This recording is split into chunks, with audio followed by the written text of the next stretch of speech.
Part 3. Questions 21 to 30. Choose the correct letter. A, B, C. OK, Greg.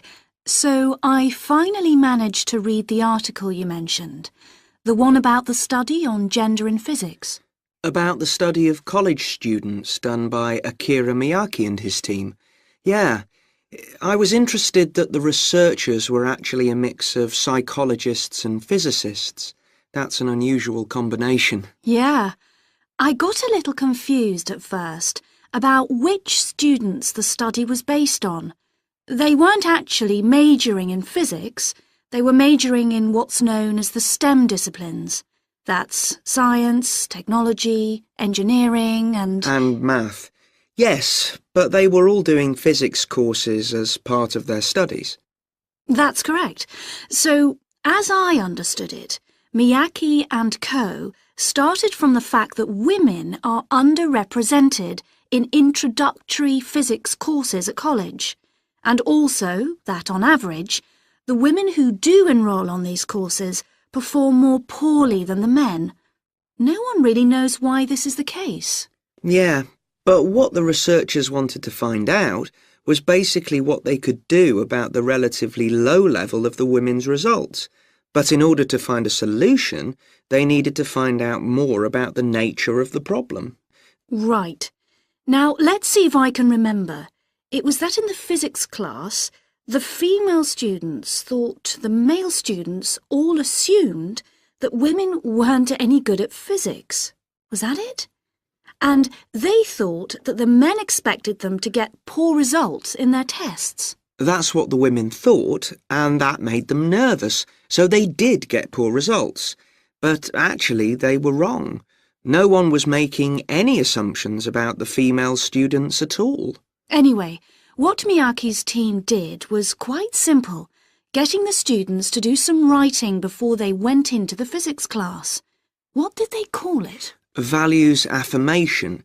They had to write an essay focusing on things that were significant to them, not particularly to do with the subject they were studying, but more general things like music or people who mattered to them. Right.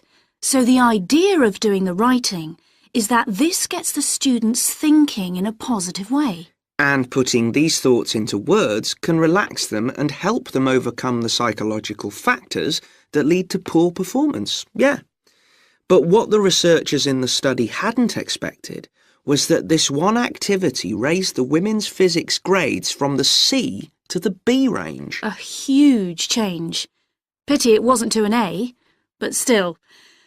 No, but it does suggest that the women were seriously underperforming beforehand in comparison with the men. Yes. Mind you, Miyake's article left out a lot of details, like did the students do the writing just once or several times?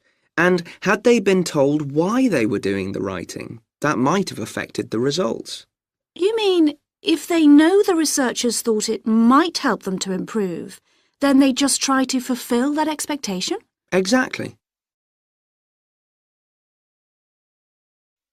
So anyway, I thought for our project we could do a similar study, but investigate whether it really was the writing activity that had that result. OK. So we could ask them to do a writing task about something completely different, something more factual, like a general knowledge topic. Maybe. Or we could have half the students doing a writing task and half doing something else, like an oral task. Or even half do the same writing task as in the original research and half do a factual writing task. Then we'd see if it really is the topic that made the difference or something else. That's it. Good. So, at our meeting with the supervisor on Monday, we can tell him we've decided on our project. We should have our aims ready by then. I suppose we need to read the original study. The article's just a summary.